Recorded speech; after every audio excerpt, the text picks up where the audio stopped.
Angle that down here.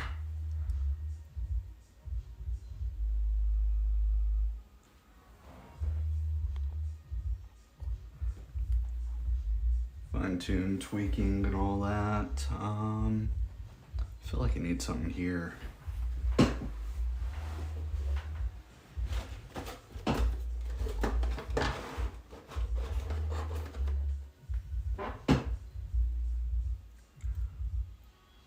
Something like that, sure. Let's see. Get some more cool little set dressing in here. Ba-dum-ba-dum. Jar. See what that does. Sure. We'll go with that. Don't mind me talking to myself while I get the link shared with all my socials. Got a few Discord servers I need to share with, and a couple other friends. So just give me a moment.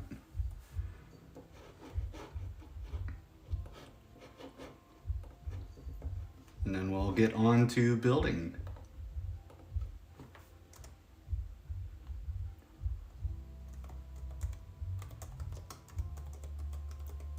Let me know if the music is too overbearing in this stream.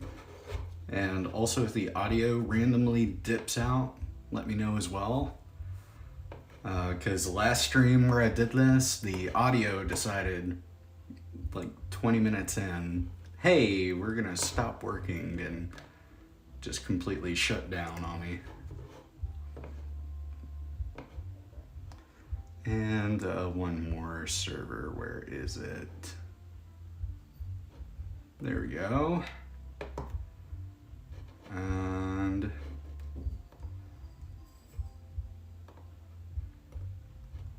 paste and share, there we go. Now over to Twitter.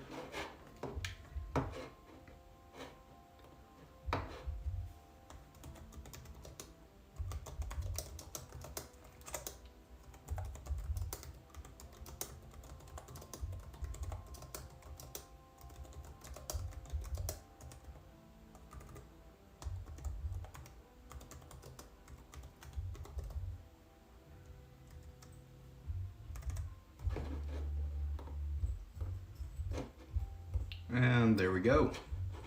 All right, we are stream ready.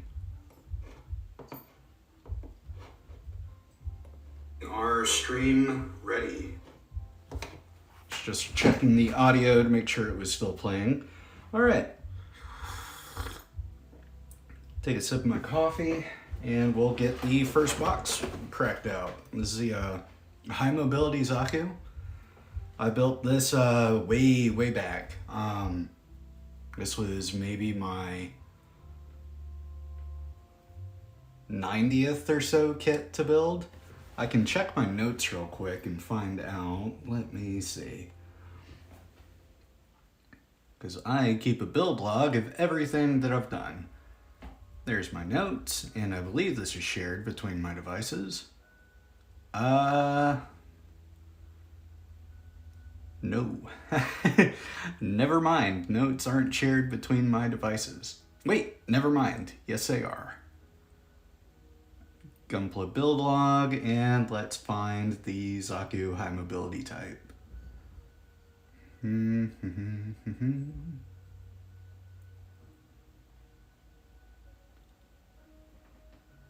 Zaku cannon test type.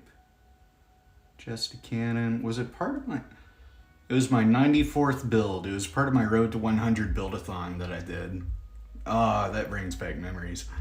So that was way back. That was let me just double check my notes one more time. Yeah, that was back in 2018. I built the my 90th to 100th kit. I shared on the r/Gunpla Reddit and some other places to kind of celebrate me reaching 100 kits built in my Gunpla building career. So yeah, let's get this cracked open. And we got our manual. We're gonna set the manual over here. Got an empty runner. Off to a great start. Some of these boxes are going to be relatively empty, and then some are going to have quite a few spare kind of fun parts. This has a spare hand. Let me get that cut out.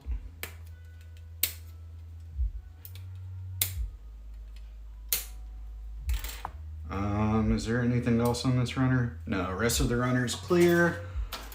Any spare polycaps? 2 polycaps, awesome. And then this runner is blank. I've got the extra headpiece and an extra antenna. I don't usually save antennas, but I'm gonna save this one. Set that down there. Sticker sheet. And some more runners with a shoulder, half a shoulder. Is this the other half of the shoulder? Yes, it is. Okay, we'll cut this out. I don't have the spikes, unfortunately. Oh, geez. I hope I don't get a nub in my coffee. That would suck. And I guess we're gonna need at least one spare hand, back of the hand.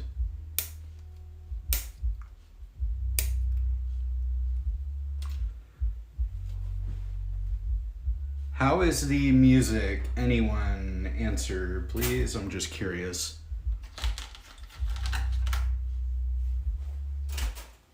I played this same track list on my previous stream and it was fine.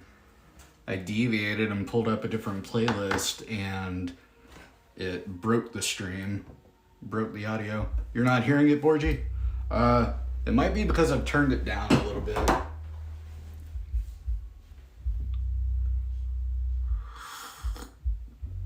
Let me go and see if I have audio control from here. Give me 1 second.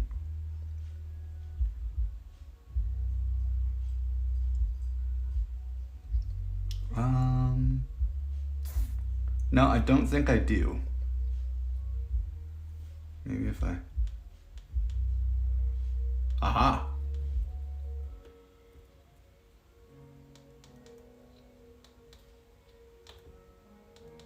I do have control. How is that? Is that better?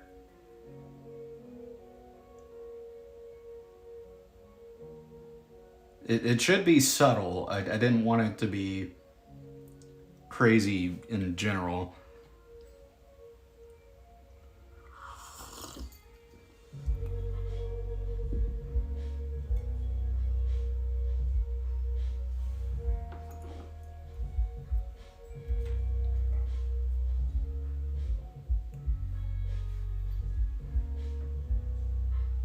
Okay, that's fine. I think that's kind of where I want it anyway. I want it to be just noticeable so that it's not just pure deafening silence for me. It's more for me anyway, no offense. Anyway, how is life treating you? What have you been up to? Built anything lately?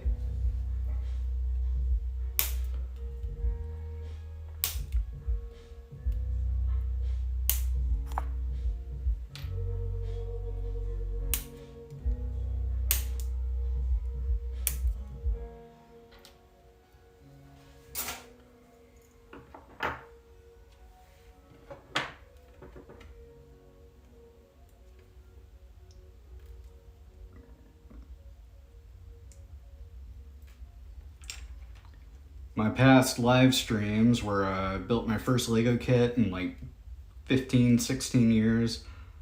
And then I also had a previous entry in this spare Gundam kind of box set, whatever, unboxing series.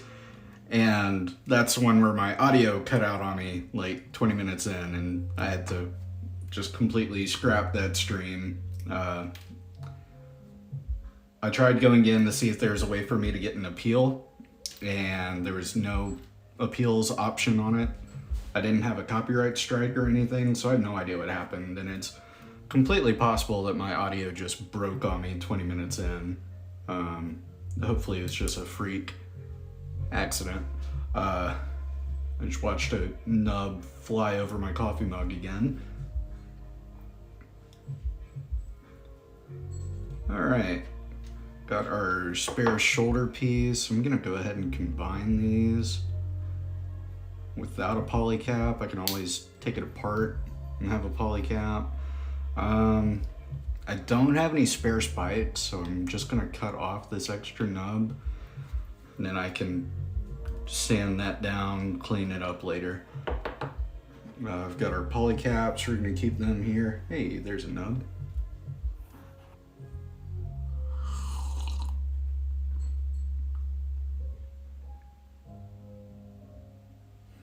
What'd your pre-cal teacher do to get you that tilted?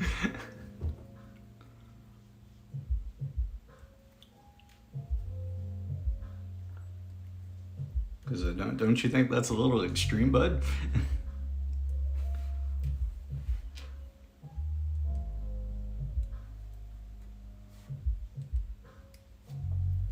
Also, oof on pre-cal. I had the fortune of stopping at college algebra. Ooh, it's a closed fist. Nice. I didn't even know what kind of hand it was. I just knew I had a spare hand. There we go. Spare hand. We got another spare half a hand here. We'll cut the nubs off, but I'm just gonna toss this piece.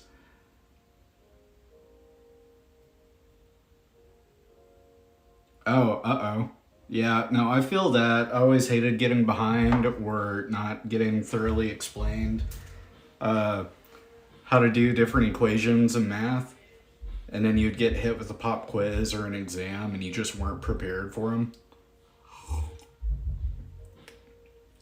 Anyway, that is the that was it in regards to what we were able to salvage from the Johnny Ridden Zaku. Ooh, like an 8 out of 100 or an 8 out of 10? Because that's rough.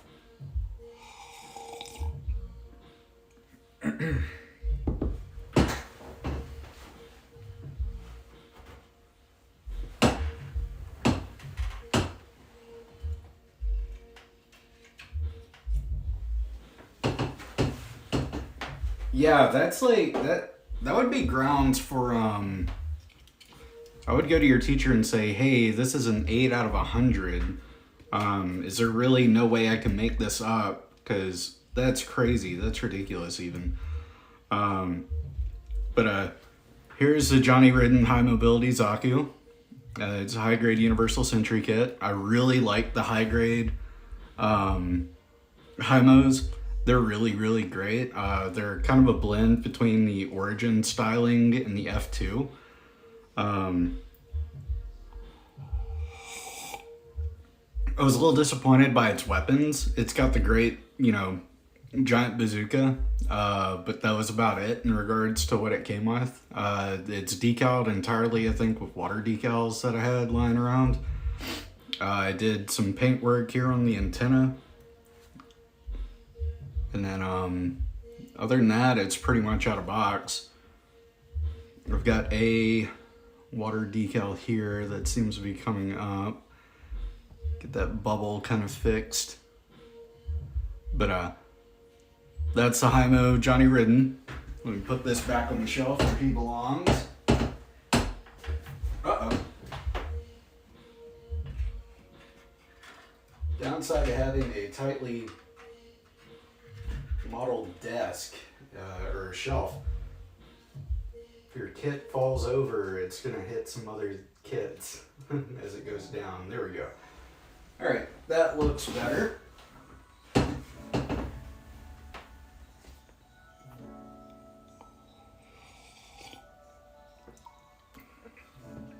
All right, now to cut out this box art.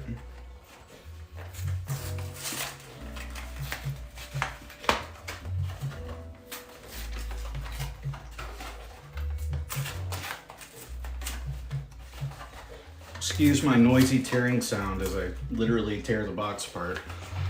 All right.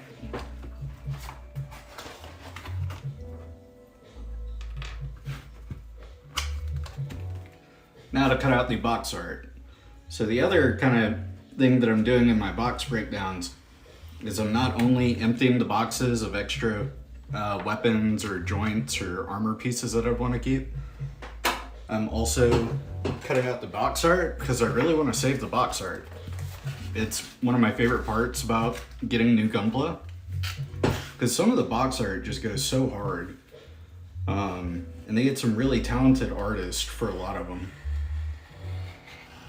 And I want to preserve that bit of the build that oftentimes just gets thrown away.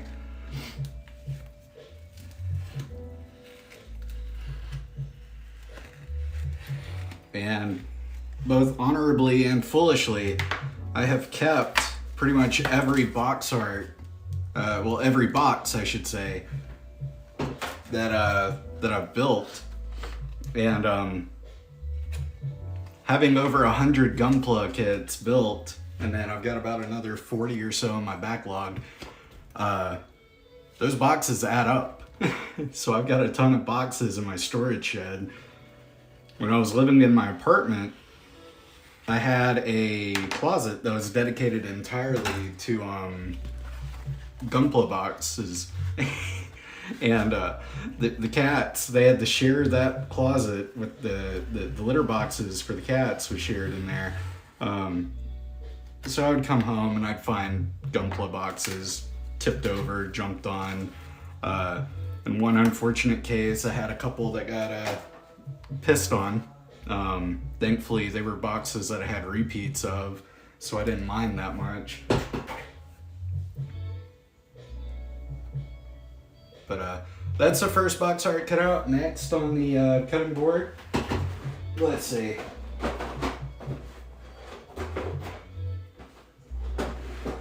Let's go with, let's get our most boring box out of the way. And that'll be the Gem Sniper Custom.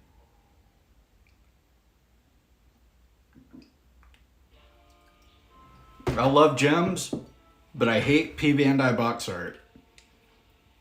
It's so uninspired.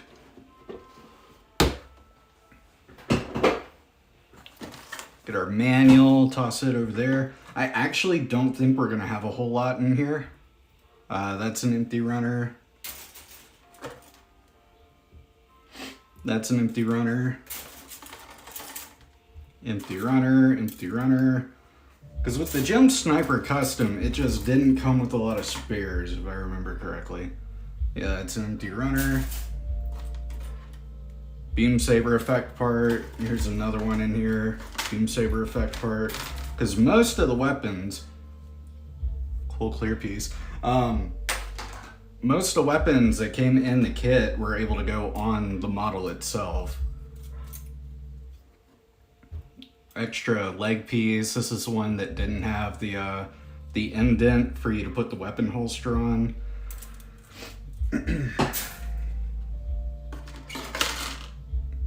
Empty runner. Polycaps for days. I'll take that. I think that's a singular spare hand. And empty runner. We've struck gold with this one.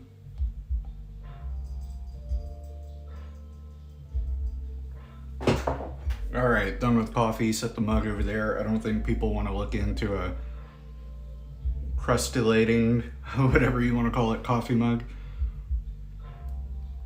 Get these polycaps out. Ah, that one's rolling away. Borgie, how's audio? Is it still going? Because we are reaching the 20-minute mark. This is where the audio cut out the last time. All right, cool, thank you. Much appreciated. Because, I mean, I was seriously devastated wrapping up an hour-and-a-half long stream, and then I'm going to watch the playback just to make sure that, you know, the music was fine and that my improvisation as I was talking to myself was acceptable. And I get to the 20-minute mark in my stream and the audio cut out. And I thought, oh, did one of the cats sit on the mute button? Did that happen? None of the cats were in the room with me. I was holding the TV remote. I knew I didn't mute it. And that's when I found out, oh, no, just at like 23 minutes and 48 seconds, my audio decided, hey, we're dipping. See you later. So the entire rest of the stream, just mute. White noise. No, not even white noise. Just deafening silence.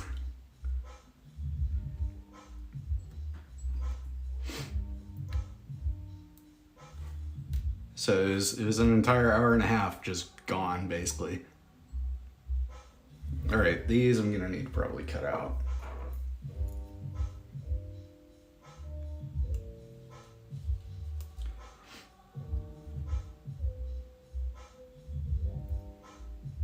Yeah, shelving can be tough. I know I had to completely seal off my office whenever I moved into the house, because whenever I moved, that's when Patches decided, hey, these are really cool model kits and shelves you've got in here. It'd be really neat if, you know, some beautiful bastard like myself decided to knock a kit or two over.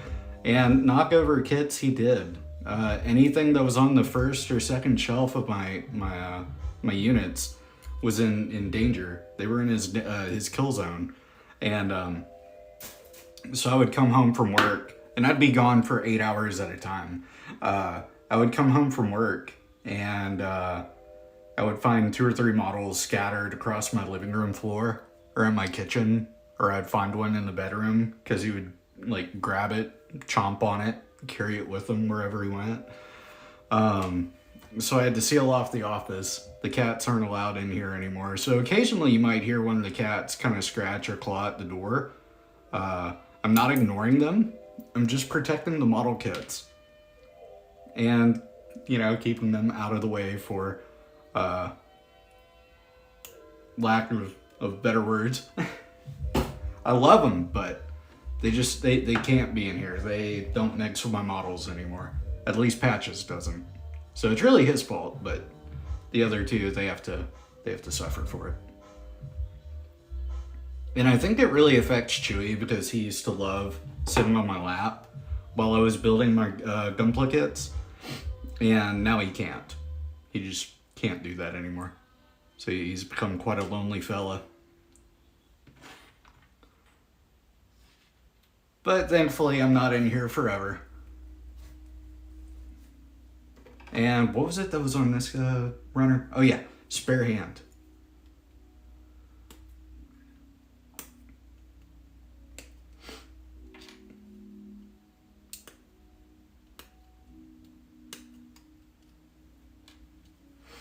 All right, toss that down there.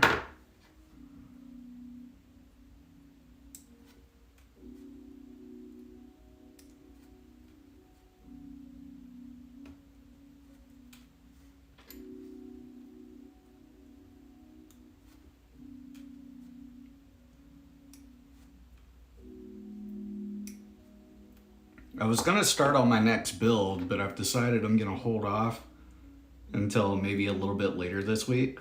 I just wasn't feeling it today, but I did want to stream a live build because I've been wanting to make sure my audio and everything's working fine, because I don't want it to become a persistent issue.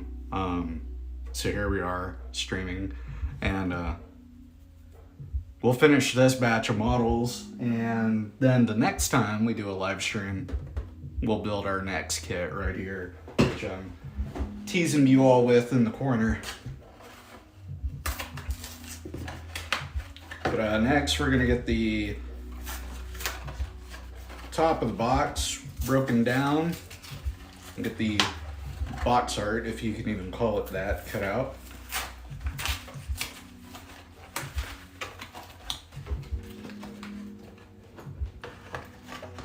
All right, set those there, get the nippers out of my way.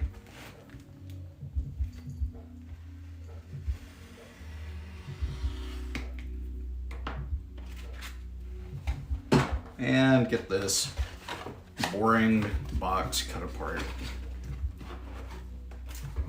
And I think the gem sniper is grabbable. Yeah, it's right there behind me. So I'll grab it in a moment after I get the box art cut apart. Because that's something else that I like doing with these, what do you call them? Box breakdown and spare part breakdown kind of live streams. Is I want to be able to grab the models, show them off, talk about them a little bit, and kind of reminisce. And with my collection being conveniently right behind me, I can just reach back there, grab a kit, pull it over in front of camera, talk about it, put it back. And it's pretty quick.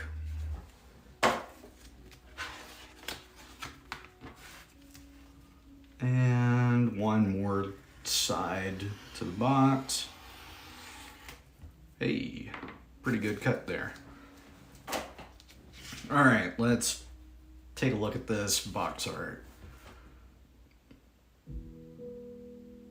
Yep, that's it. I mean, there's really not much to say about it. Compared to the Master Grade Gem Sniper Custom, it doesn't hold a candle. This is so uninspired and lacking in pizzazz. I guess there is a Salamis class kind of firing at probably some Xeon suit.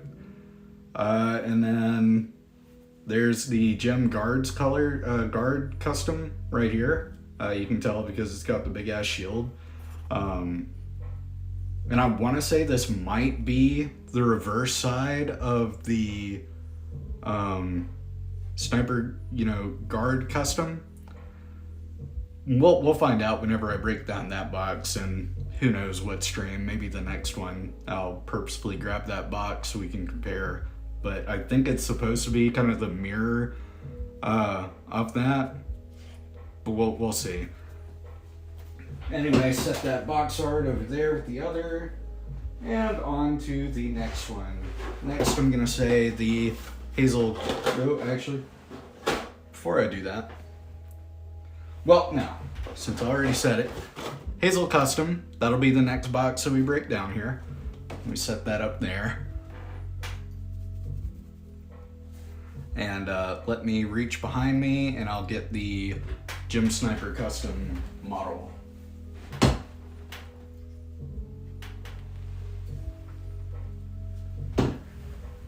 And here he is, the Gem Sniper Custom. I love these origin gems. They're really, really cool. I love their proportions. I love how they're kind of a blend of the new animation and also old school MSV. They did a really good job, I think, of representing the gems in the line. The Zaku's got a kind of major overhaul in their design aspects and everything. I pulled it down, sorry, I saw I hold it a little too high there. But with the gems, they scream gem. And these are some of the best high-grade gems that you can get. A lot of the kits are kind of old, and I do genuinely believe that the OG gem needs like a revive. I mean, they did a revive of the RX-78 too, so the RGM-79, it should get one too, shouldn't it? And I mean, we got the Origin gem, it's coming, but it's not a gem revive. Anyway, let me put this guy back on the shelf, and then we'll start to break down the Hazel box.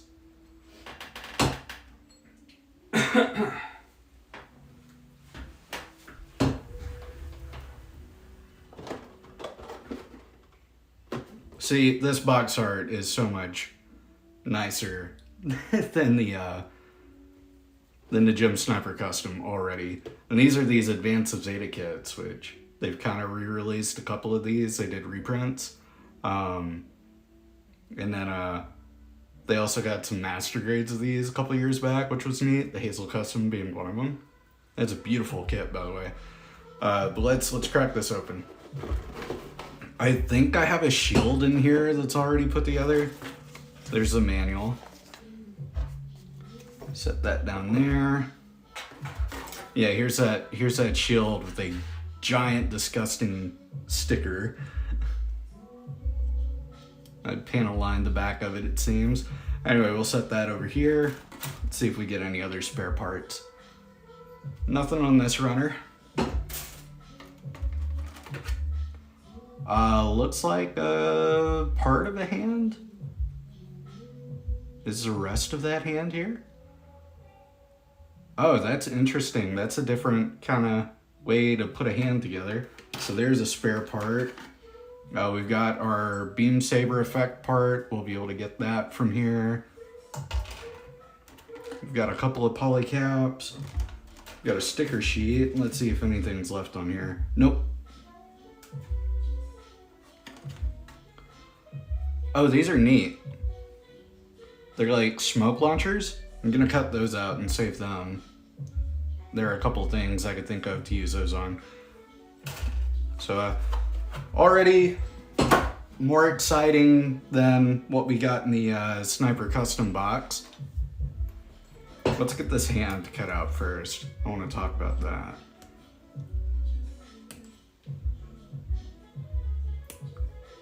Ooh, this is a nice song. Good old jam.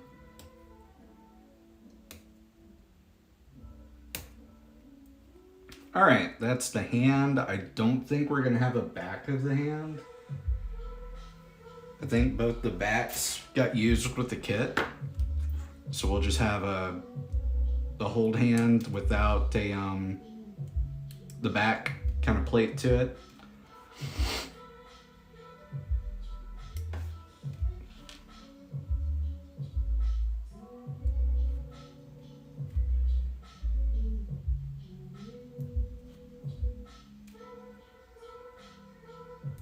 But this is a really interesting assembly. So we've got our peg up here.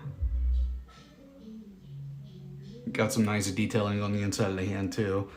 So we got our peg there, and then we've got our connection port right here, and it just clips in like so, and it's a little difficult to do in front of camera, sorry. There we go. So it just kind of clips on like that, and I think this is the beam saber holding hand, because I think the thumb kind of rests along the handle of the beam saber.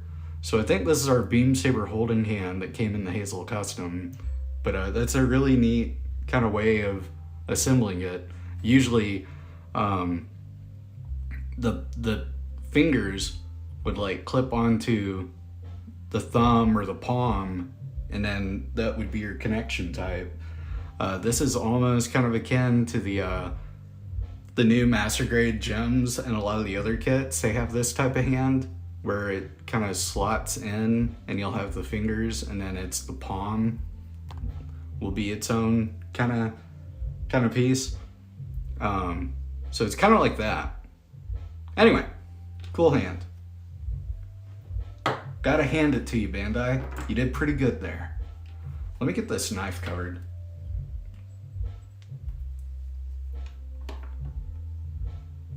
All right. Next, I'm gonna get these smoke grenade bits pulled off. Oh, that one just came right off. There we go. Anything else on this? No.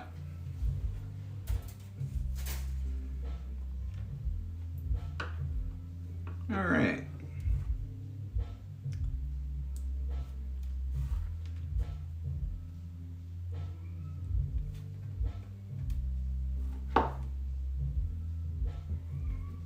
You might hear Patches meowing in the background here. Anyway, there we go. We got a couple of little smoke dispensers. That's pretty neat. Could definitely put those on a custom of sorts. Pretty easily connectable. You can cut off the little tab here, or you can use that. That can slot into just about anything it'll fit into. And yeah, good little spares. Unique, different kind of spares. Saves me from having to scratch build anything like that.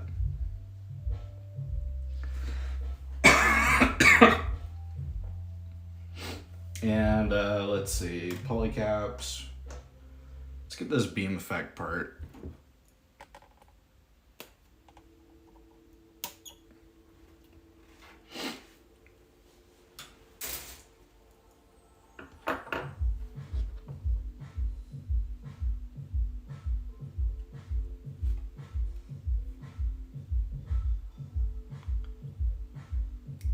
And there we go. And let's just quickly compare this to our other beam saber effect part. So these are the short blades. You get a lot of these with J-Gins and gems. And then this is your standard kind of high grade beam saber effect part size. You'll find these in pretty much everything. The shorter ones are cool. I like the short ones. And then some high grades, if they've got the giant beam sabers, like I think the Dovin Wolf, the Double Zeta Gundam, they have the larger beam saber effect part. They're like maybe that long and they're a bit thicker. And they're the effect parts that come in the master grade Gundams. So those are neat to get.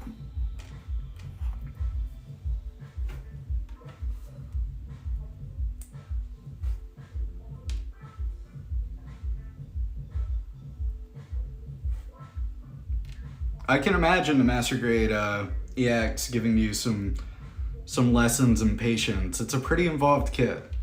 I haven't built it myself, but I've seen enough people that have, and I've heard kind of their thoughts on it, that it's really involved, especially if you're doing the entire shebang with the LEDs and all that. I haven't built any kits with LEDs in them myself, but I have gotten a couple of they're just the LED pods that you put in, but in order to turn them on and off, you have to like pull the head off, and they're a little tedious, but I think they're neat. And you can always rig yourself up a custom remote to turn it on and off. I'm just too lazy, I guess. But I know they're out there. And then, yeah, that decal sheet, it's a pretty hefty decal sheet, for sure. And let me grab the top. There it is. Look at the box art cut out. Where is my Hazel? Okay, my Hazel's up on the shelf in front of me, so I'm not gonna grab it. You guys are just gonna have to go without seeing the Hazel. Any of the models that I have on my shelves in front of me here, it would be too much like trying to climb over my camera to grab those and show them off to you guys, so we'll pass on those. But anything that's behind me, I have no problem reaching around and grabbing it. All right, let's get this box art cut.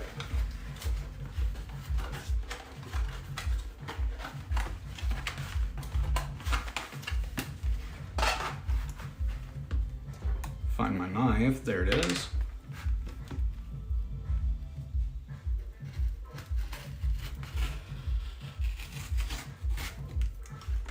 Ew, that was a little messy there.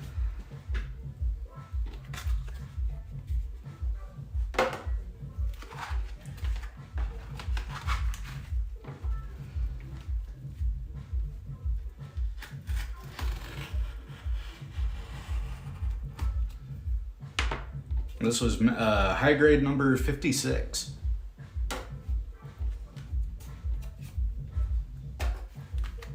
Get our paper scraps.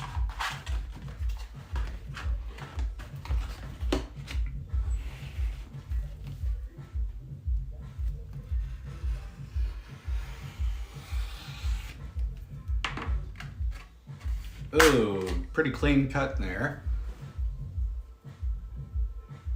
Trying to become a better and safer driver? Taking a lesson from Kilco? Also, you shouldn't have been taking risks when driving, period. You should have always been driving safe. Driving is not a place for risk. Risk are for the racetrack. And there she is. There's our box art. So this is a kit from 2005. and this was part of the Advance of Zeta line. The Gem Quell was also part of this. High Root, I think, was what it's called. I'm not an Advance of Zeta fan. I just really like the Hazel Custom design wise. And then of course I got the Gem Quell because it's a gem and I have a contractual obligation to buy any and every gem that comes out. Yeah, so that was the Hazel Custom. Get that box art out of the way and we'll move on to the next one. I've got 3 boxes left in front of me. 2 high grades and a master grade. I'm gonna go with the Start Jagan next.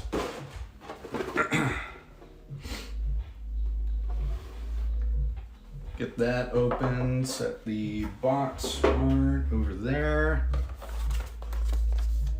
There's our manual. I love this Start Jagan.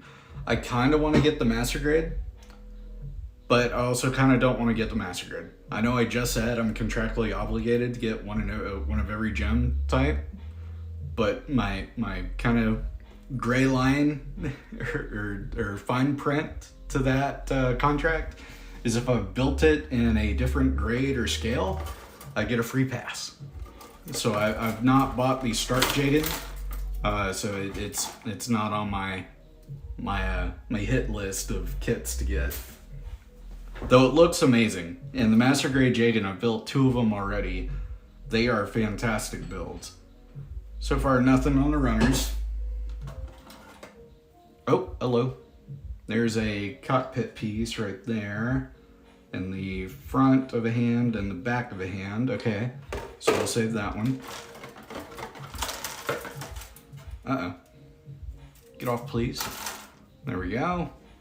This is the regular Jagan's head, but I don't think you get all the pieces for it, so we're not going to put it together, but we do have the back of the hand here.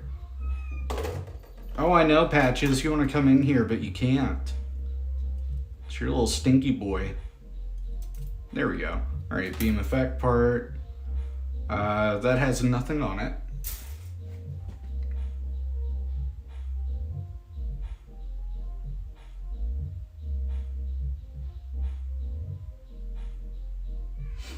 So you would speed is what you're saying. Because it sounds to me like you were speeding often.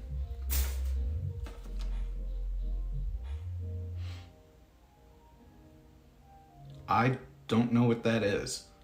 I'm gonna save it though. And we got 2 polycaps in here. I can probably just go ahead and break those off. There's one, and there is the other. Driving 5 over everywhere isn't terrible. I wouldn't advise it, at least not often. Oh, you know what? I think these are verniers, so I'll save that. And then I guess these are the spare weapons that are already cut out. So we got our beam saber with the handle. And then we have the Zeta style beam rifle. Beam spray gun.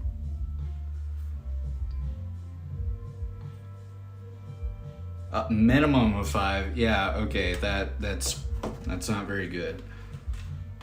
I don't know what this is. That's a piece of runner. Yeah, that's a piece of runner. And we got something else in here. Ah, yes, the antenna and Vulcan. I think this is the one that came from the regular Jagan. So that'll go in our spare parts. And give pretty much anything an extra antenna now, and a Vulcan or sensor camera, whatever. Because the Jagan, the Start Jagans, that had kind of a thicker Vulcan, and that's empty box. Set that over there.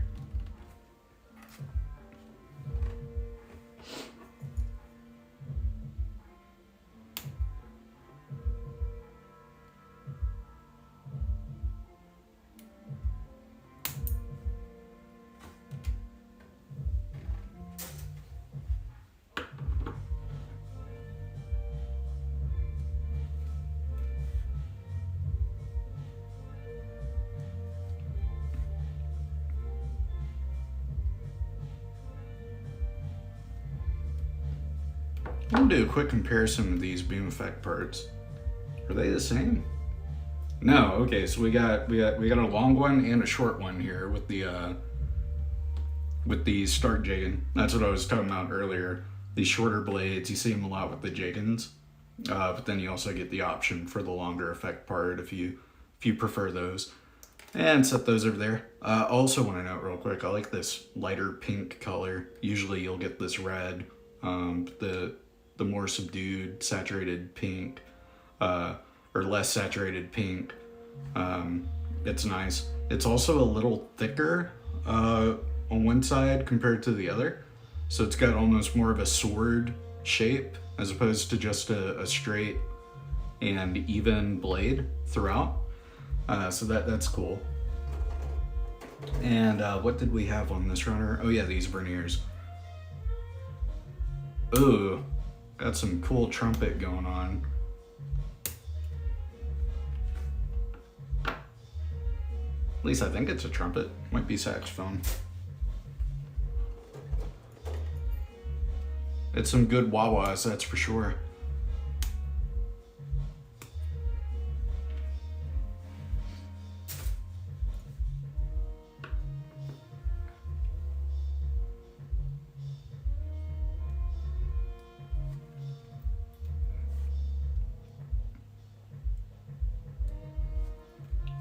To me, Perfect Grade and Master Grade EX, their box art just isn't flashy or interesting enough for me to like feel, oh yeah, these are ones that I would prioritize over anything else.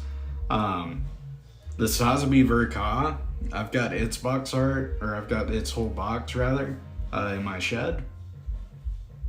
Like, that's a huge box. So the box art, it'll fill a frame really nicely. So like, yeah, that one, it stands out a little bit more. But the art itself is just kind of, here's a Sotheby, it's big, it's detailed, it's illustrated by Katoki, have fun. But it doesn't really offer anything unique, I guess. Because all the other Verka boxes are gonna look like that Verka, but of whatever design that model is, you know. So that's kind of my mindset on it. There's absolutely nothing wrong with liking those. I should just clarify by saying that. But for me, they're not as flashy or interesting. Are these both hand types? No, I think those are different. I don't know what these are.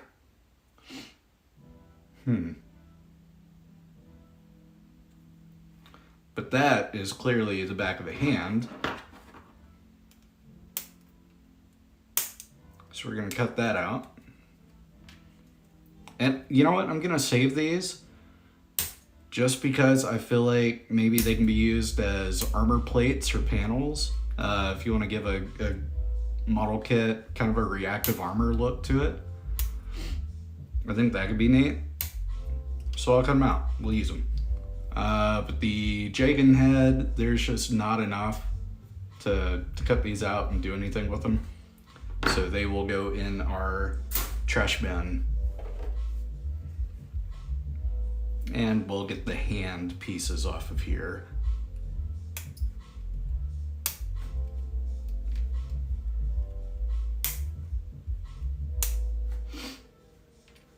And you know what? I'll cut off the cockpit hatch too. That can be used as a panel or something. Extra gribble for a custom.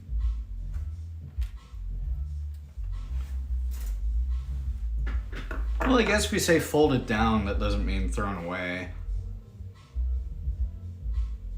Just not as neatly cut out like I'm doing.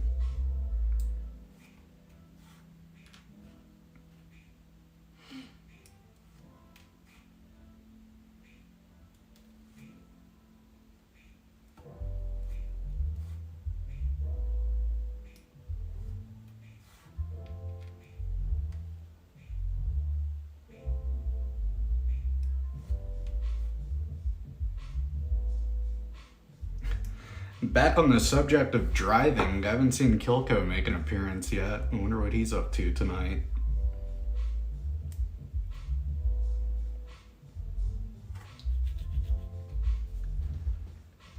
Let me go message him on Discord real quick. Hold on.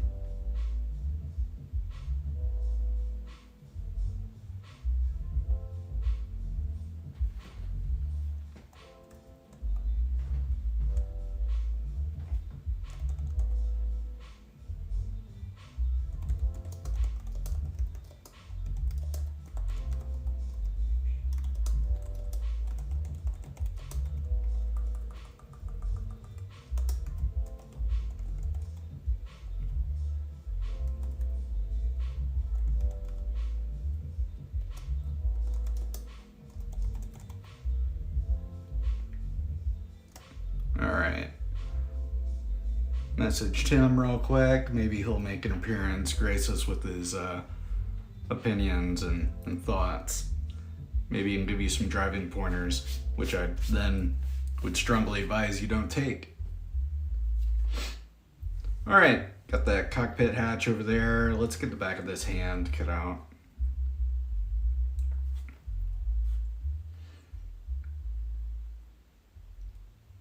Uh-oh, almost cut too far. There we go. And there's another spare hand to add to our handy pile over here.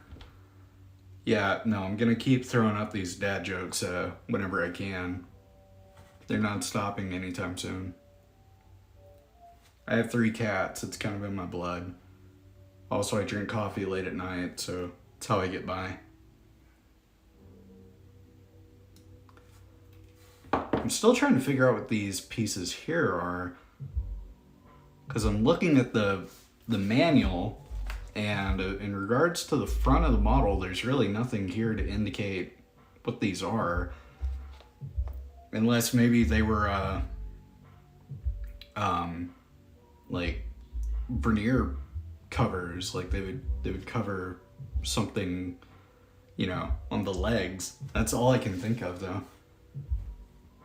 Otherwise, they'll get put in the spare parts bin, and later down the road, there'll be armor plates.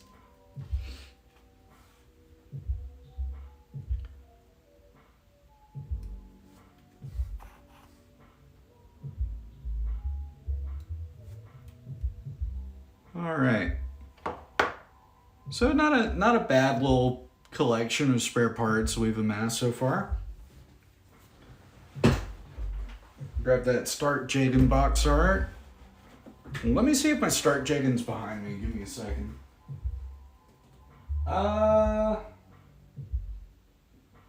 The Start Jagen isn't, but my regular Jagen is. I'll grab that here in a second.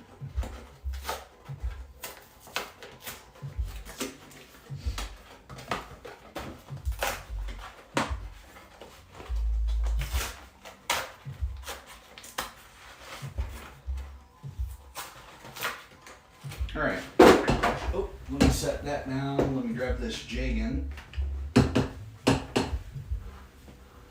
So Jagen, this was a great little high grade. I love this thing.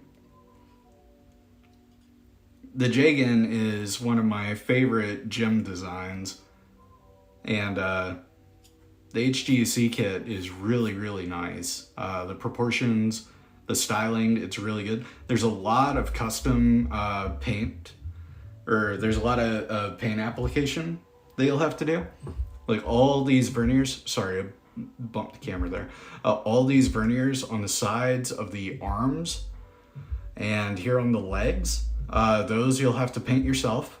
The crotch V, you'll have to paint that yourself as well. And then let me flip it over here. I'm knocking the camera again, I apologize.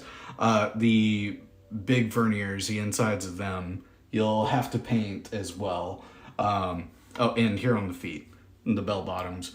So there's a lot of paint application that needs to be done with the high grade Jagen. That the master grade, thankfully, all that is part color separated. So they do the coloring for you. You don't have to do near as much painting. But it's a really great high grade, really simple. I think I built this in one sitting. And yeah, it ranks up there as one of my favorite high grades. So I'd definitely say this is one to grab if you're new to the hobby, or if you've been building for a while and you've never built one. It's a neat little kit. Set that back on the shelf real quick.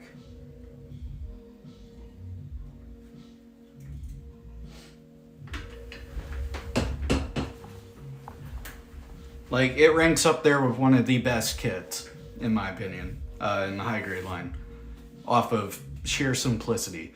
It is one of the kits ever made.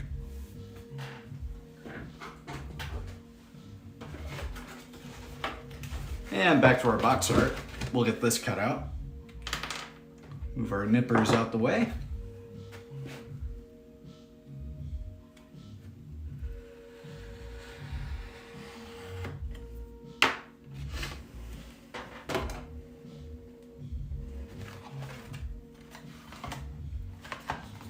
Got a bit of a tear when I was breaking it down, but that's fine. These aren't parts of the box art I'm trying to save anyway.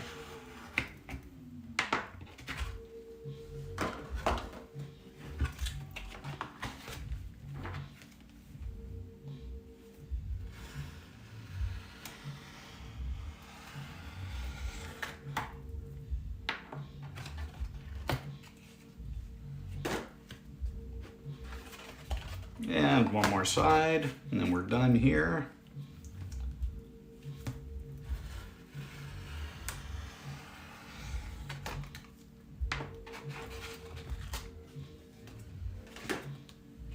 And there you go. There's the box art in its entirety.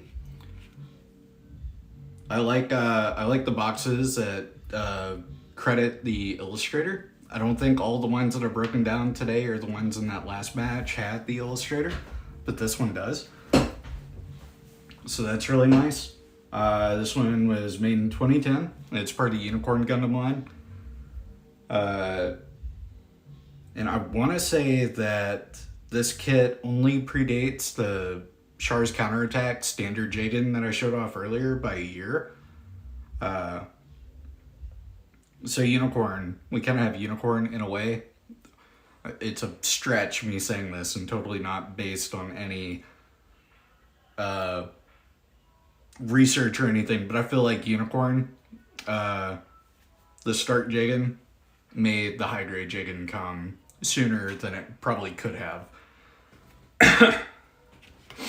Anyway, we'll get this set over here, and next, for something a little different, Master Grade Ball Verka.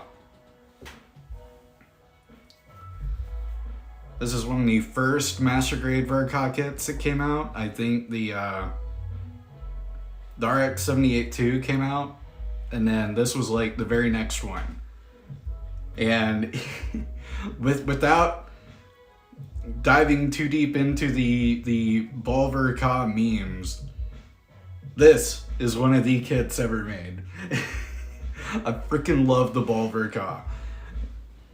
Look at that manual. Also, there's some Beam Saber effect parts in here. I don't think these came with it. I think I just had them in here.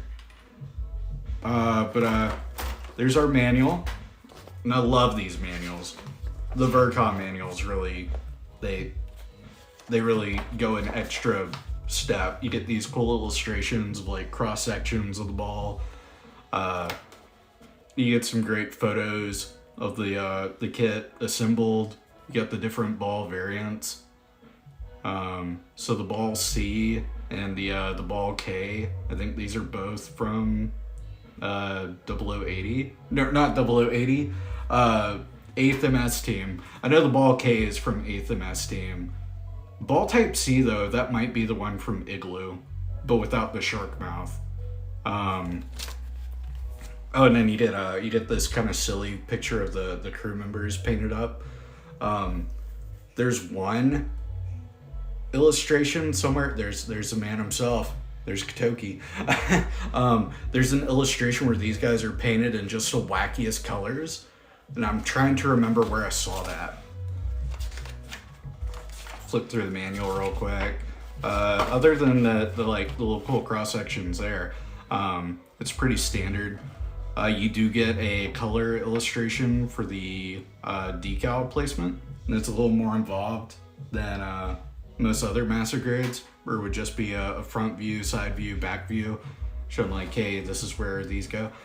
This one's full color, and it's a little more detailed. And you also get decal placement on the inner frame, which is really neat. But that's enough with the manual. Let's see what we got in the box. Nothing on that runner. Nothing on this runner, which I feel is going to be the case for most of this. I don't think a lot of spare parts are going to be in here, because most of the parts would have gone on the model itself. It doesn't share a lot with other model kits, so I don't imagine we have a lot of spares. So far, still nothing. A single polycap. We get a singular polycap. And these are more gel-like than most polycaps. That, yeah, those feel interesting. And then we do get a sticker sheet. These are just plain stickers. These aren't water slide decals. I don't think the ball Verca came with water slide decals. The Verca kits hadn't started coming out with them yet. So it had dry transfer decals, which on a rounded surface like the ball sucked ass. And then and then it came with that sticker sheet, which was your slightly better option. And I do mean slightly.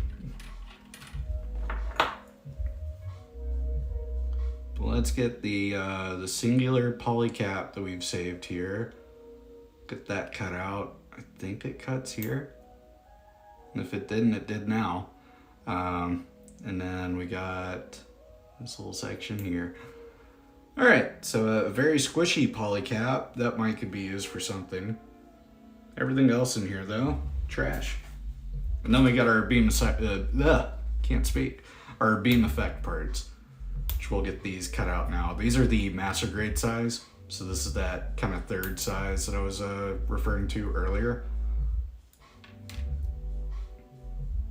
It's like the high grade Zeta Gundam for its giant beam sabers. It would come with these instead of your standard beam saber size.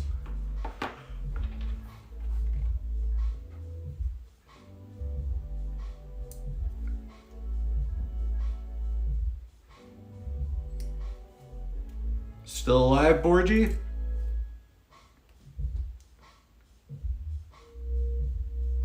I know you said you were cleaning your room, so I understand if you've been absent.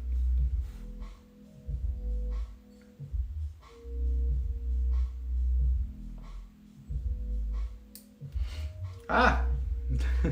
Nub jumping on me. Ooh, a shadow box. That's neat. You'll have to show that to me later. All right, let's get the master grade Verca box cut up.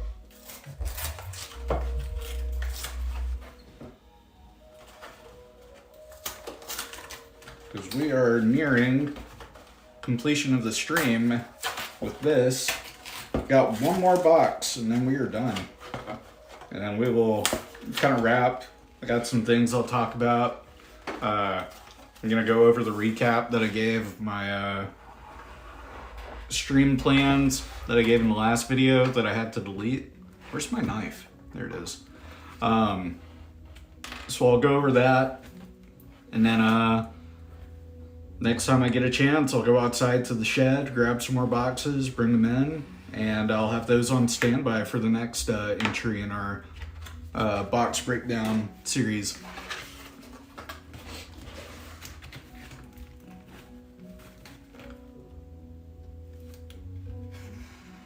I can't cut straight today.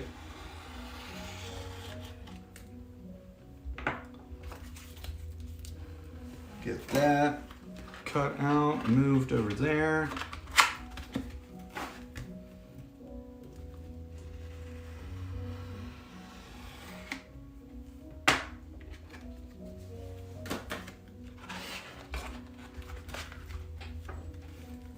Oh, and I do want to talk about this box art for a sec. I have some thoughts.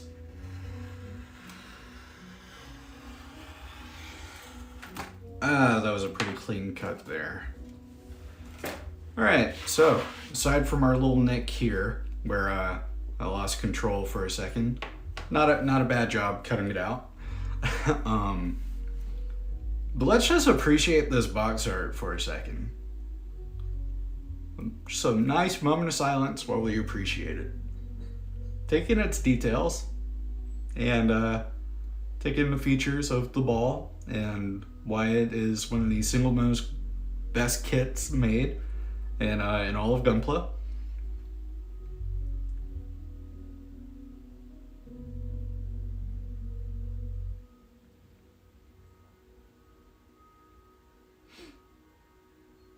So yeah, this is the Ball Verka, one of the greatest Gunpla kits ever made, and I'm about to tell you why. First off, it's a ball. It fits in your hand.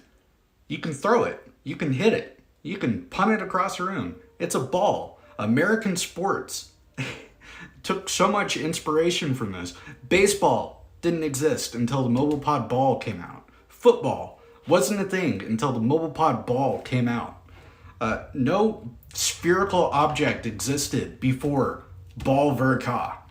Ignore that this came out in 2004. This was the first ball ever made.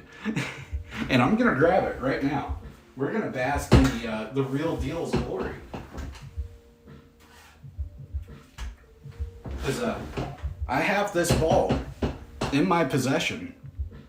I have ball. Ball is life. And it's a little dusty. My balls are dusty, but we'll ignore that for now. This is also one that I did a little bit of custom painting on. I put this blue band on. I gave myself blue ball. I love the cannon. It articulates. The hands, they articulate, they spin, they do things, they grip. I love my balls. I think you should love my balls. I'm glad that I'm able to show you my balls on stream. And there's some other paintwork that I did in here. I painted my balls. I painted my balls so that they could go fast.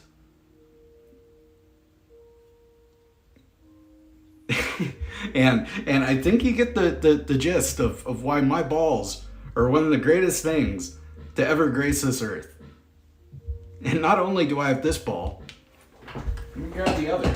Let me grab the other ball. This is a little bonus treat for you. This is a ball type K, the one from 8th Mobile Suit Team. It took the cool concept of putting big gun on ball and multiplied it by 2. You get 2 guns on the ball. And I fucking love it. Look at my balls. Let's just sit here. Look at my balls for a minute. Ain't that something? Ain't that grand? Yep. And actually, like, not joking for a second here. So this ball, I did the dry transfer decals. Let me set this one down for a second. I did the dry transfer decals on here. And they really do suck. putting dry rub decals on a rounded surface like my balls.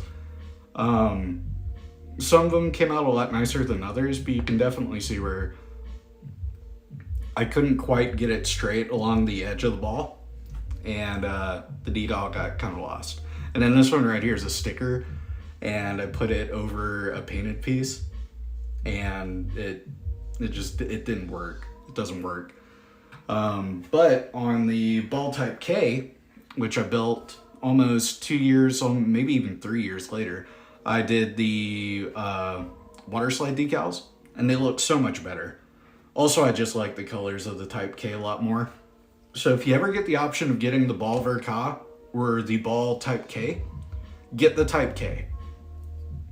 You can build it the same way as the Ball Verka, but it'll be orange. But if you're gonna paint, that doesn't matter.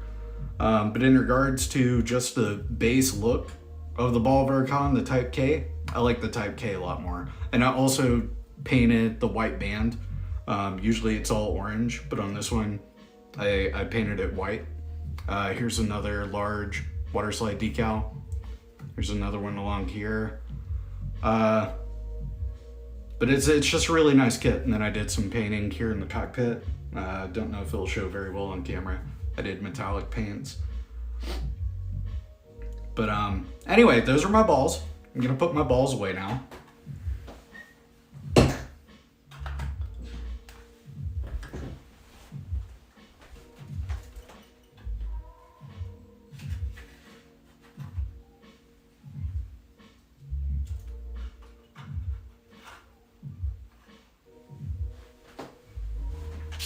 And get that out of the way.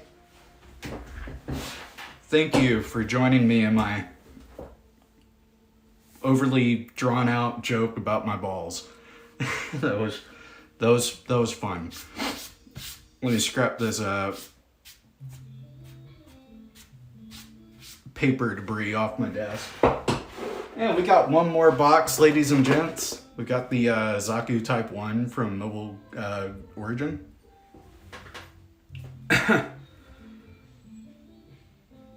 Gundam marker strips of plating on high-grade Phoenix. Do you have the coated type or the non-coated?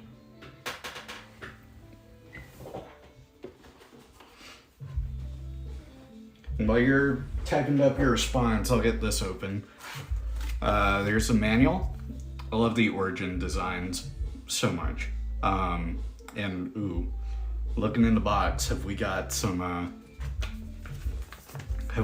extra goodies? Oh, you got the plated one. So I think the coating that they use for the plating, it's lightly painted onto just a regular plastic. And the paint type that is in the Gundam marker, it will strip the finish from coated kits like that. So you gotta always kind of be careful with that. What I maybe would have done before I went to town plating or painting the plated kit is I probably would have, oh, it's chrome under the yellow.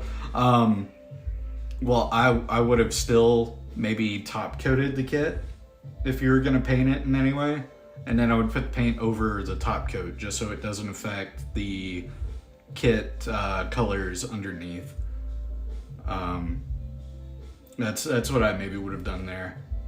I don't know if it would have helped all that much, but you could have potentially saved the gold plating part of it. I don't know. Let's see what extras we got in here. We got the anti-ship sniper rifle. We've got the giant bazooka. We got our heat hawk in a deactivated and activated state. Got a spare hand. Got some verniers, thrusters, bazooka clips. So that's definitely salvageable. We got some sort of a connector here. Another, I think that's an action base adapter. Not really much to save from that. I'm gonna toss that.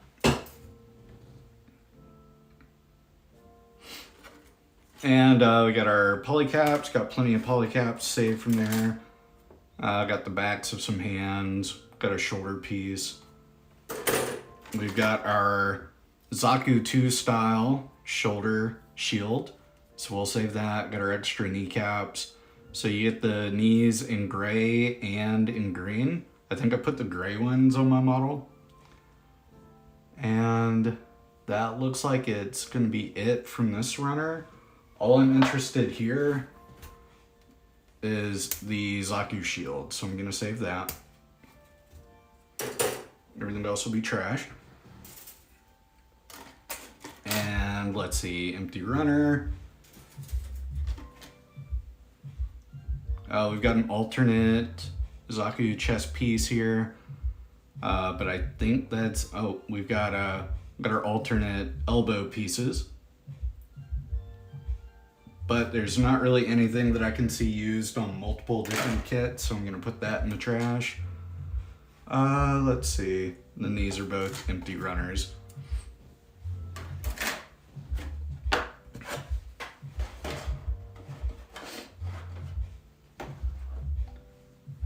And I'm gonna have to look around the house after I get done here because I heard the cats causing quite a commotion. I think they might have maybe tipped something over. I'll have to check on them. Hopefully it's nothing major. If there is a mess, I'll of course post about it on my Twitter. Scold Patches, because he's probably the main culprit.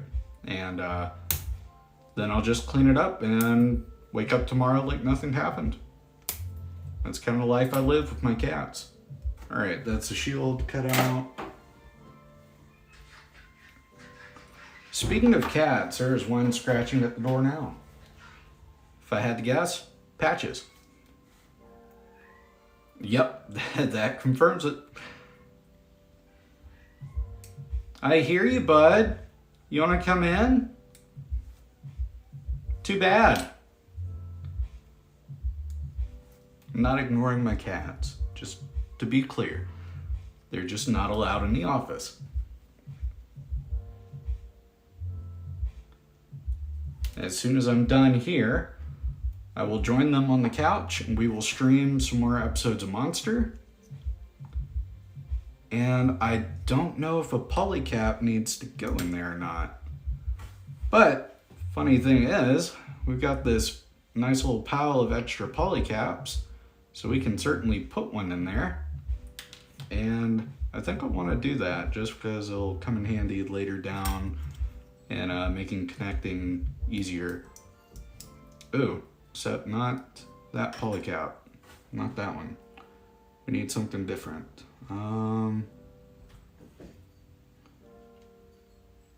don't remember what polycap goes in that slot.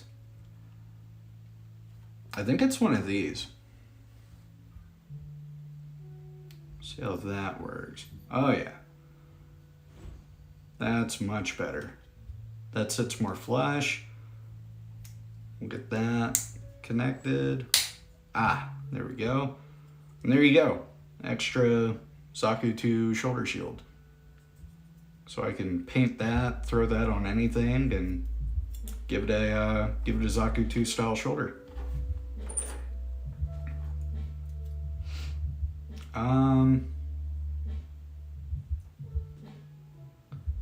I think the backs of the hands are about all we're gonna take from here.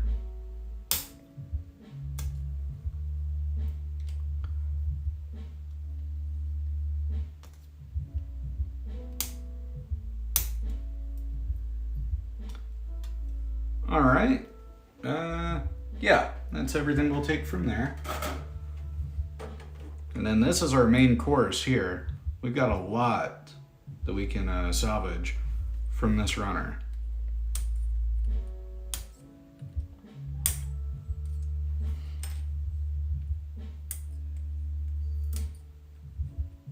And that's what I love about these Origin Zakus as well. They give you so many weapons.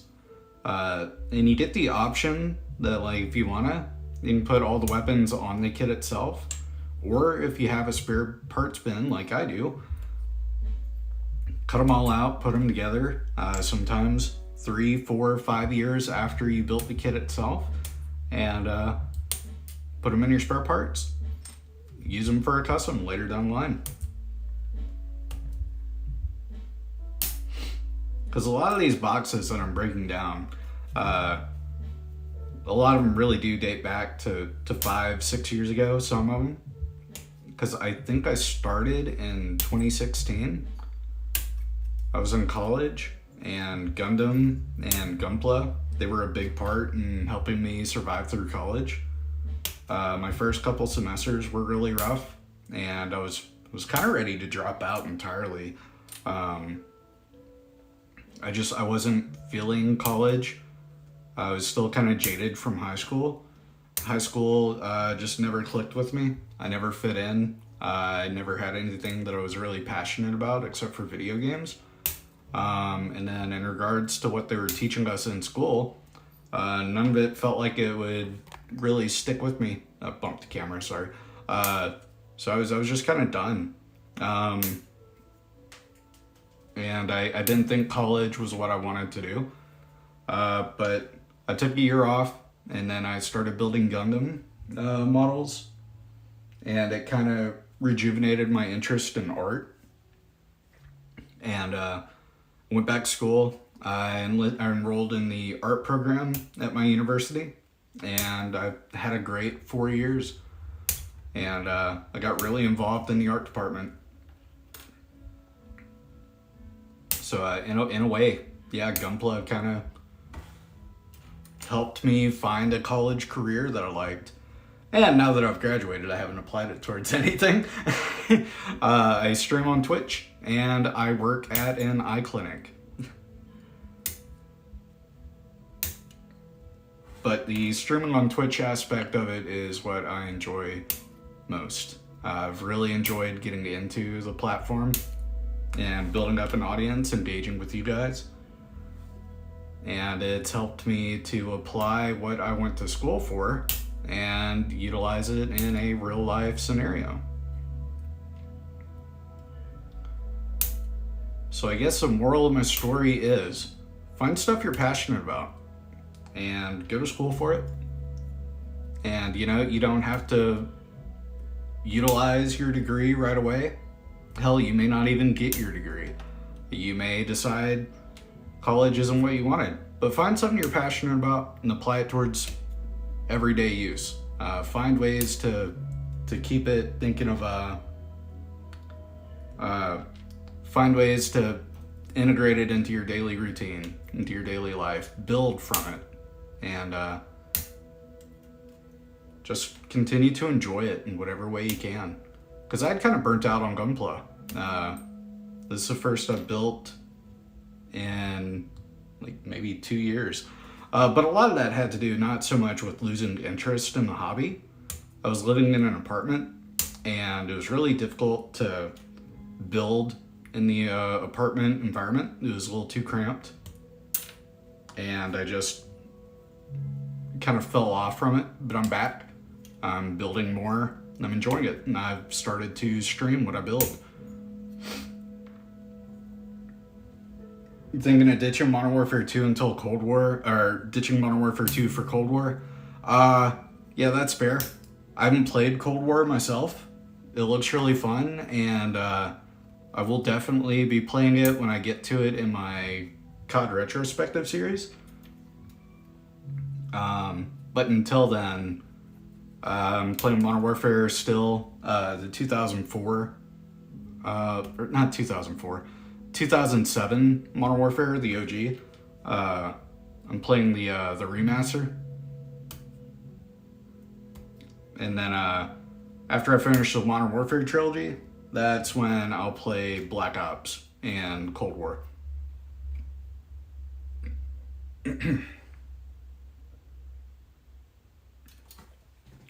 I don't know if I would call it the last good Call of Duty game as of late, but I also don't really have any opinion on it because it's the one Call of Duty that I truly haven't played.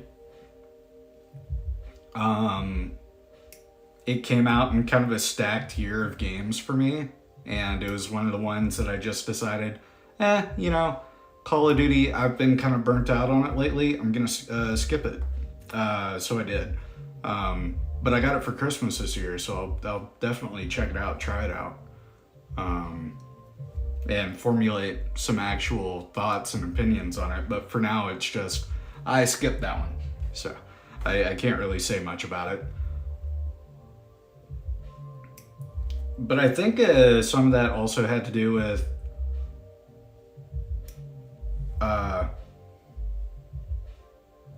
no, you know what? No, it's just the year it came out. That's it. That's the only reason I didn't play it.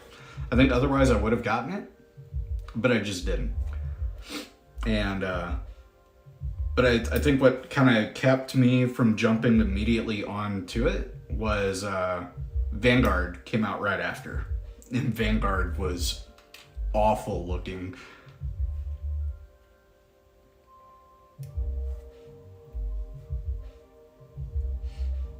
I don't have Vanguard. I don't plan to get Vanguard. And Vanguard will not be included in my Call of Duty retrospective series. It'll probably get mentioned, but whatever I mention about it will just be from my narrow perspective on it, from what I've seen of others, and my opinions just based off of the pre-release kind of, I guess what they showed of the game. Because what immediately struck out to me with Vanguard was how historically inaccurate it was. And that's not to say like other Call of Duty games, Black Ops series and whatever, have been like, ooh, these are so historically accurate that it makes the historical inaccuracies of Vanguard look that much worse. No, they got plenty of inaccuracies of themselves. But Vanguard's was just so over the top with it.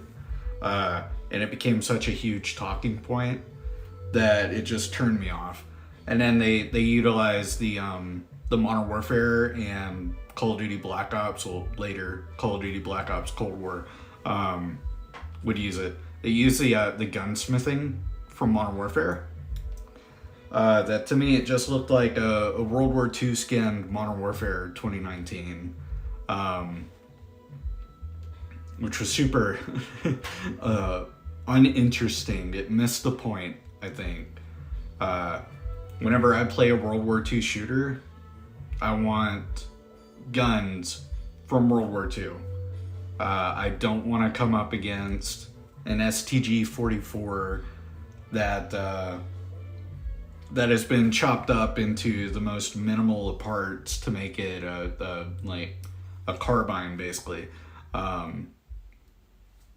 It just, I don't know, something about it was weird. I saw some really heinous M1 Garens that were made in the game too.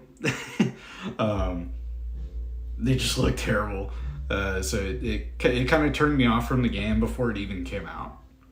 And then a lot of the marketing was more about the multiplayer, which was probably smart because the single player had pretty much nothing appealing to it to begin with.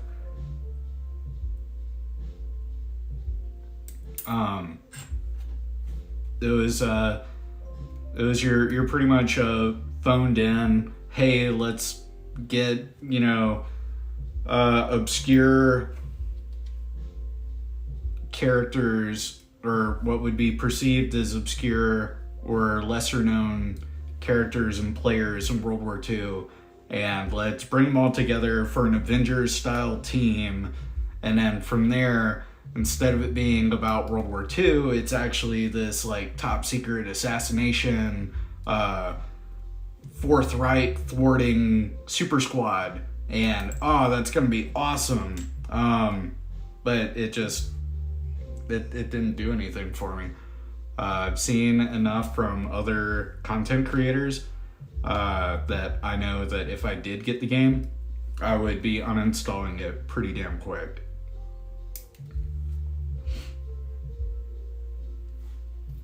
And I think that's about the only Call of Duty I feel I would have those opinions on.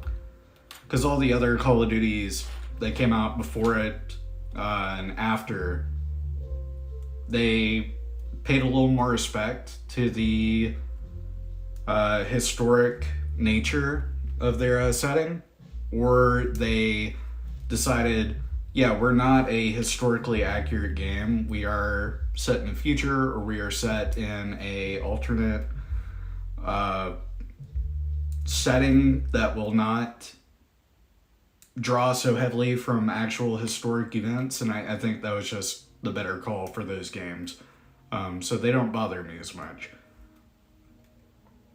Like, you can certainly have your fictional World War II settings. Just look at Wolfenstein.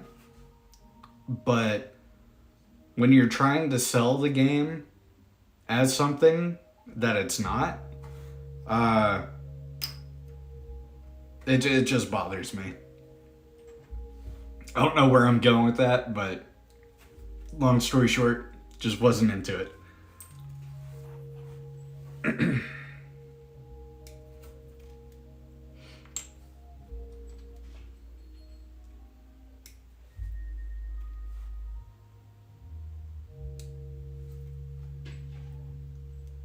It was also just boring. It was really just a boring story too, from what I saw. Like, historical inaccuracy be damned, it was just boring.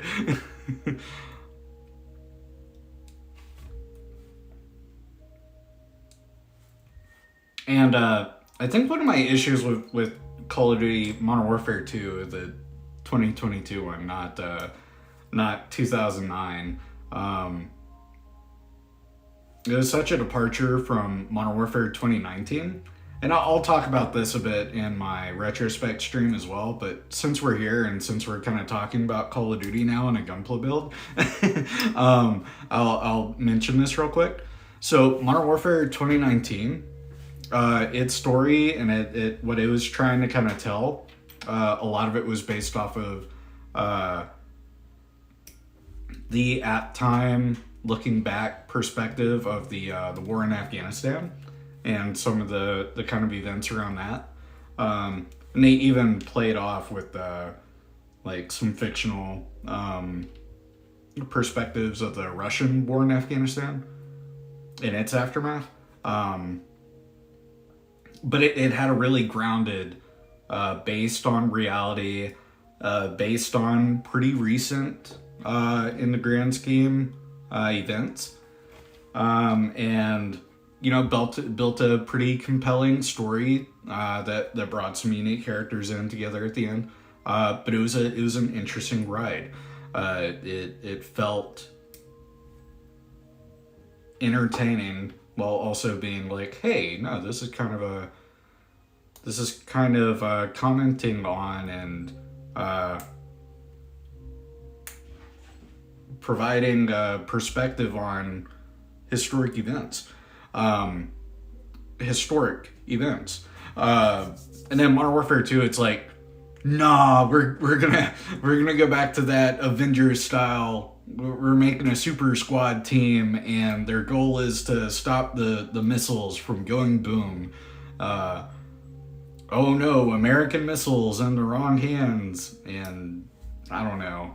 It was a globe-trotting mess. Like, you were in the fictional Middle Eastern country, you were in Mexico for a minute, you cross the border into Texas, then it's like at one point you're in Amsterdam for whatever reason, and then, oh hey, now you're in Texas. We're back in Mexico, and it couldn't decide where it wanted the bulk of its story to take place. And because there was so much globetrotting over the course of like just a few hours, it felt really silly. Like within the course of 3 days, your team, you're starting off in the Middle East, and now you're here, now you're here, now you're there, and also just cutting one of its key plot devices off short with the car chase mission was really, really weird. So Modern Warfare 2022, Modern Warfare 2, I should say. Modern Warfare 2, the new one, compared to Modern Warfare, the new one, just really, really missed the mark in a kind of big way. But that's enough Call of Duty. I want to get back to talking about these Gunpla, because we got all of our weapons kind of taken apart now. But I don't remember how they're built, so I'm having to whip out the manual. Let me grab that real quick. Okay, sniper is pretty simple. You do just sandwich these pieces together. Yeah.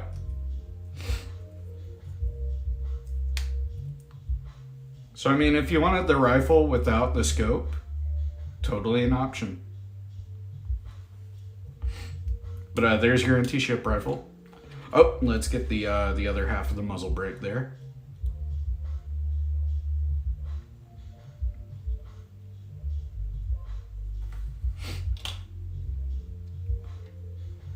And putting the scope together. There we go. And then this just clips in like that. And there's your anti-ship rifle. which is a pretty great sniper. It's such a cool mold, and we will set that up here, I guess. Now let's get this bazooka put together.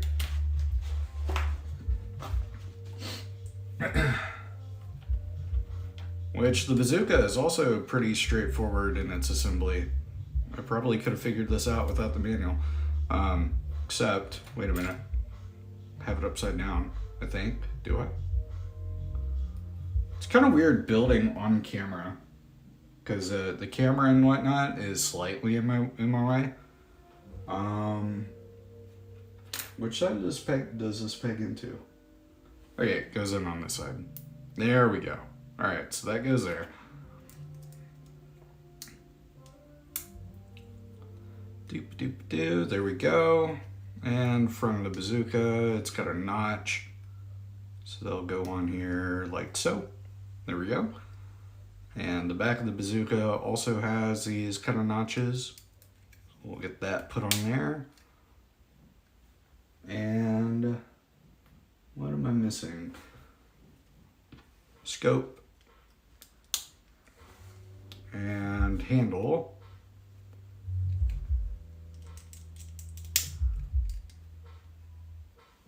There we go.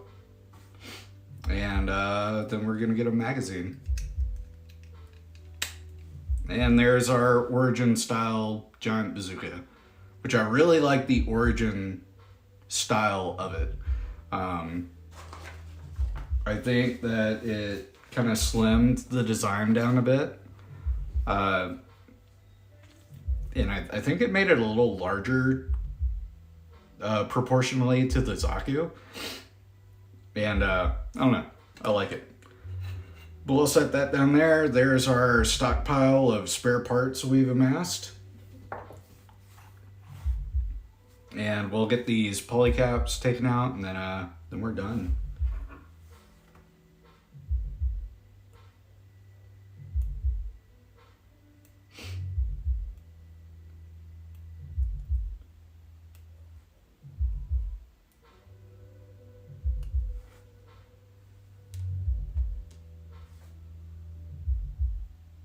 Oof.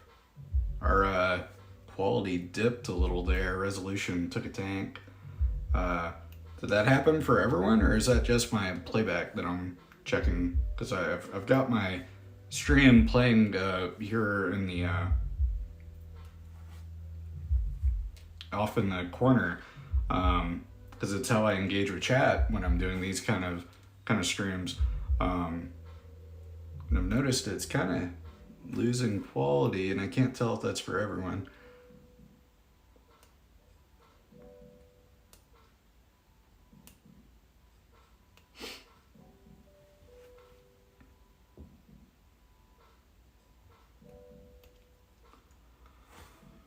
Oh, the cats will be glad that I'm done after this.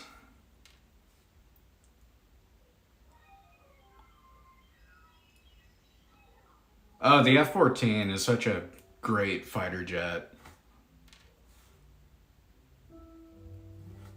I love playing it in Ace Combat, but I'm such an F-15 fanboy that I keep going back to the F-15. Plus in the games, the F-15 usually gets way better stats than the F-14, which is fair, because they were half a generation apart.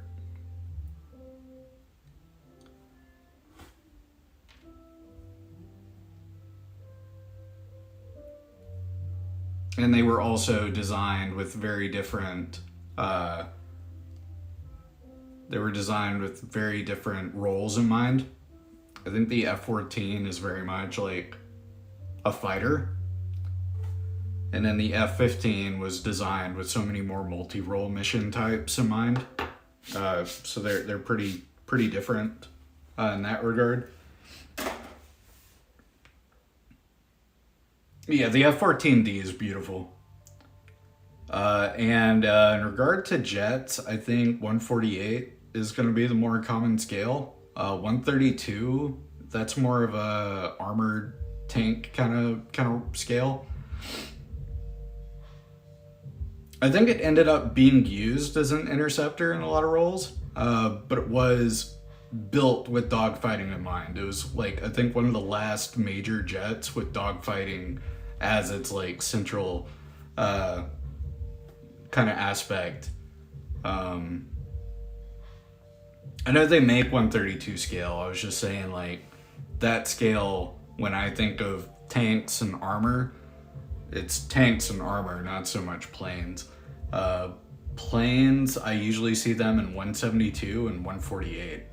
And then if it's a larger plane, they're usually like 144.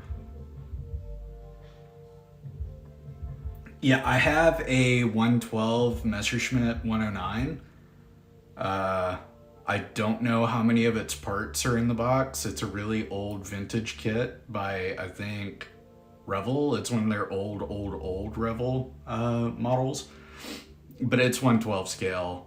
And I bought it secondhand off this old dude that was a model kit builder, and he had since kind of retired from the hobby. He was in his 80s, I think. But yeah, he had a Messerschmitt 109. He had a Tiger 1, and he also had a Humvee with the anti-aircraft rocket pod loadout. It was pretty neat. So I've got all of those somewhere. I don't know where, but I've got them. But that's all our parts cut out. Let me grab this box art and get it broken down.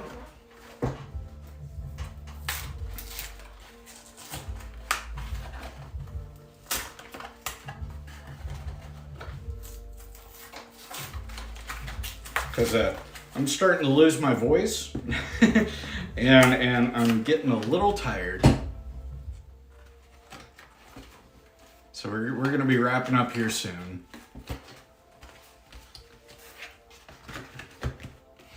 And I think on my next stream, we're going to be back to gaming. It'll either be some more Modern Warfare, or it'll be War Thunder. And if it's War Thunder, depending on what day it is and what time it is, that'll be with or without mic. Modern Warfare, that'll be part of my Call of Duty Retrospect series. So I'll have my mic going there. I'm working on getting more comfortable with doing commentary, especially by myself. Because my buddy that I usually stream with, he's about to be back on ship. He's a crewman on cargo freighters, and he works on the Great Lakes. He's from Canada, and he's gone for months at a time. So I'm about to be solo streaming a lot more, unless it's DMZ with the Discord boys. Which if you go back on my channel, you can watch a couple of the older streams we have of that.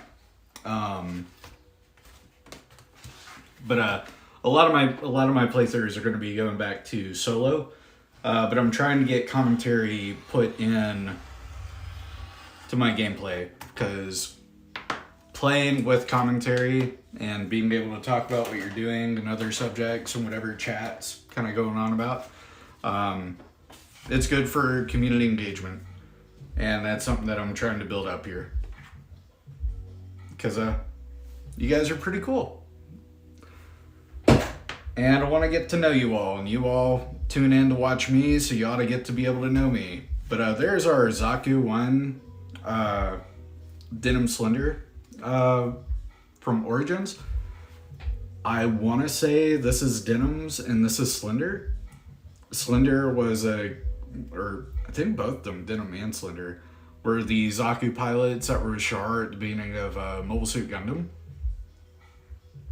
But their origin designs, they had different loadouts going on. So Slender, he's got the Zaku 2 style shoulder going on with his Zaku 1, and he had the giant bazooka. And then Denim had the anti-ship rifle. And then you got a cool Salamis here in the background. Just a really good box art. I love the origin style. Looks straight out of the animation. They did a really good job of translating the animation to the kit, or the kit to the animation, depending on how you want to look at their advertising. But that is the last of our kits built, or kit boxes broken down and taken apart. Let me grab the Zaku one real quick, because I've got it right here behind me. Where is it? There we go. Also, hey Kilko, joining right here at the end it seems. Here's the Zaku one. I gave it the Zaku 2 machine gun, and I did some custom decaling. Yeah, Kilko, you aiming to disappoint is par for the course for you. But I did some like MSV style decaling with my Zaku one. Hold it up a little closer for you. Got an extra clip on the shoulder, or on the side skirt there. Not a lot of decals going on back here. Most of the main course is here in the front.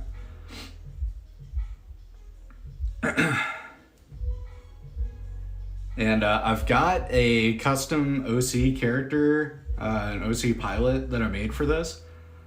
I don't think I want to go into detail quite yet. I think I'll have a different stream later down where I'll kind of grab all these and talk about my OCs, because I've got dozens of them. Yeah, I like it without the caution stripe sticker too. It looks so much better. Plus, this isn't Denim's Zaku one. This is my own OC character's Zaku one, so that's why I don't have the caution tape. But anyway, that's my Zaku one. Freaking love this guy. Setting him back on the shelf, and then we'll wrap up.